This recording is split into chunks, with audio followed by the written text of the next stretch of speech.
am Anil Gopinath. I am CEO of SafetyCat Safety Training and Consulting. SafetyCat is not an organization, it is my vision. The vision is to spread the message of safety in India as well as across the world. Our mission statement is safety is awareness, awareness through quality training.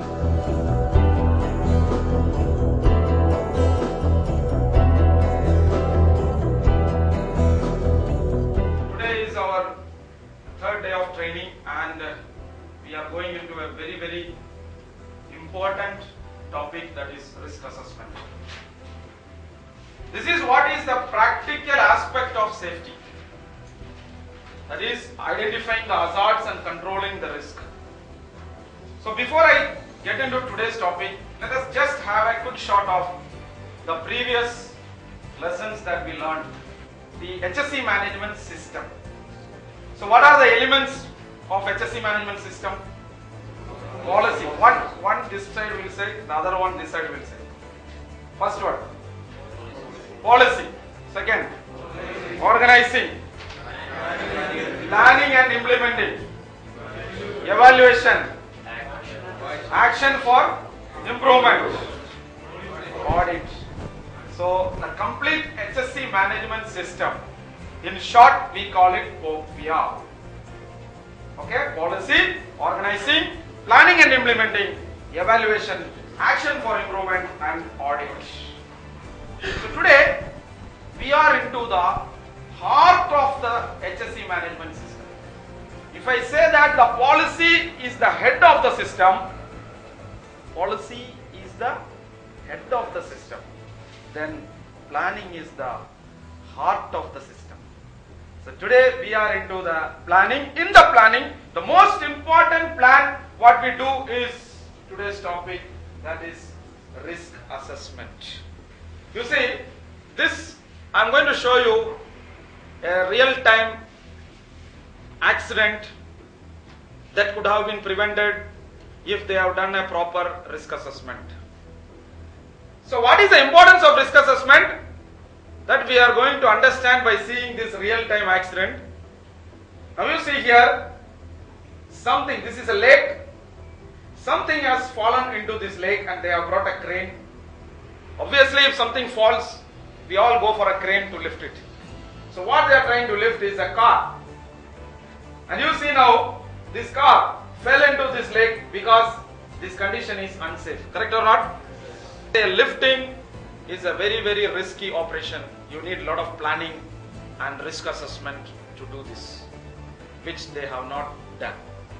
And you see the car is coming out now, and at this point he is lifting, and this happens.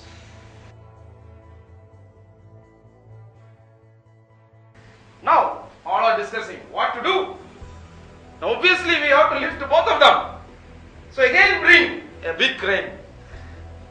Now by seeing this, high capacity crane, but still they didn't do a risk assessment. They are not doing a risk assessment, they are not doing any planning. Just they brought the crane and again they start lifting. Now you see, we can see this crane by virtue of high capacity easily pull up this car. And now just increase the jib, and then they started pulling this crane out. The crane is coming out, everybody is happy, and now this happens. Repeat and repeat accidents. Can you say why this happened? Yes. See gentlemen, what we don't want is this, correct? Correct or not? Yes. What we don't want is accidents. What actually causes an accident? Yes, correct. That means where there is risk, there will be accident. Risk is the basic cause for any accident. Then why there is risk?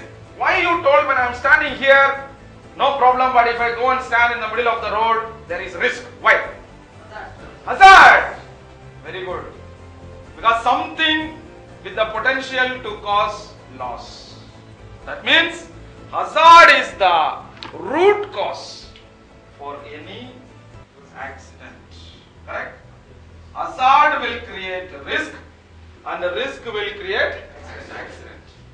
There is something called trigger. If you trigger the hazard, there is something called a trigger. This is a very new concept. If you trigger the hazard, it will become risk. Suppose a car, you have a car. Is the car a hazard or the speed hazard? Correct. The moment you start the car and you start driving, the speed is the hazard. If speed is the hazard, accelerator is the trigger.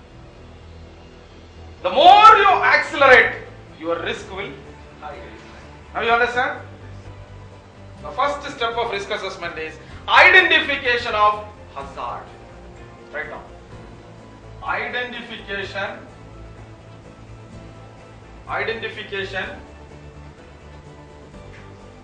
of hazard. Yes. The first category is physical hazard.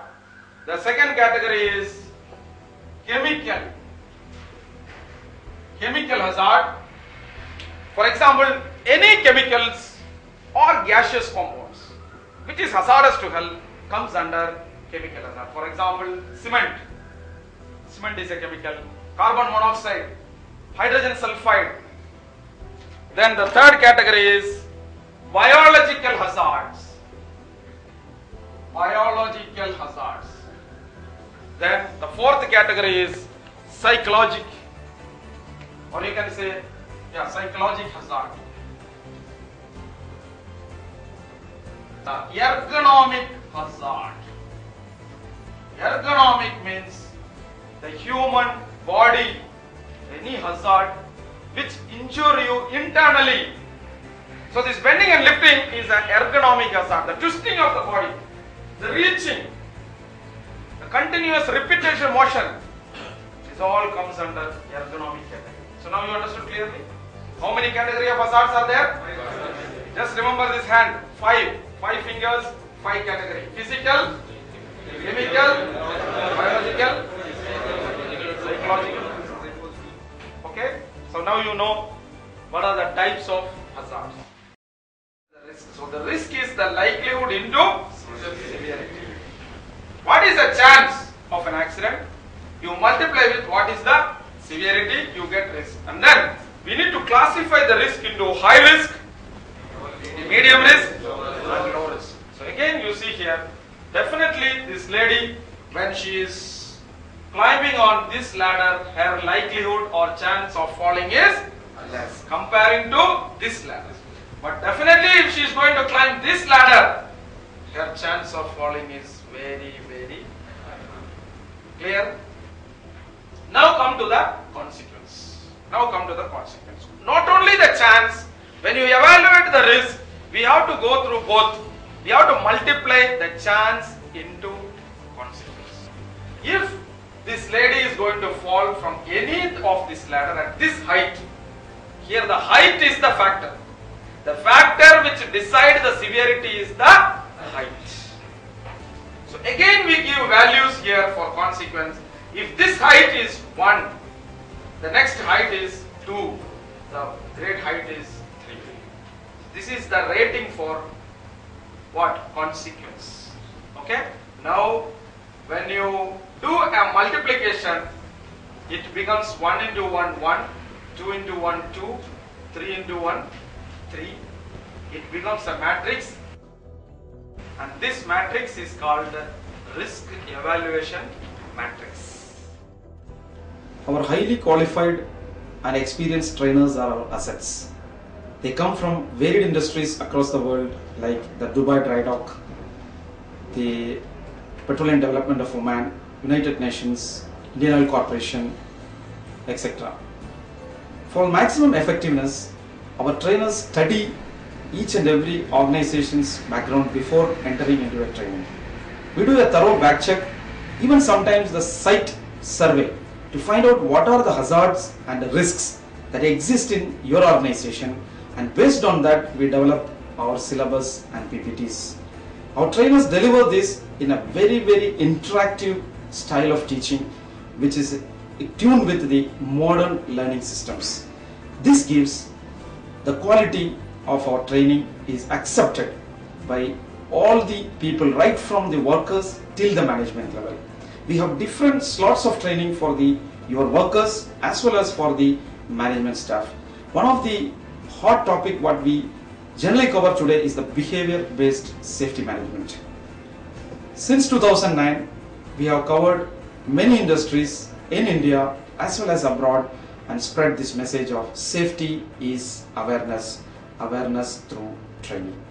Thank you.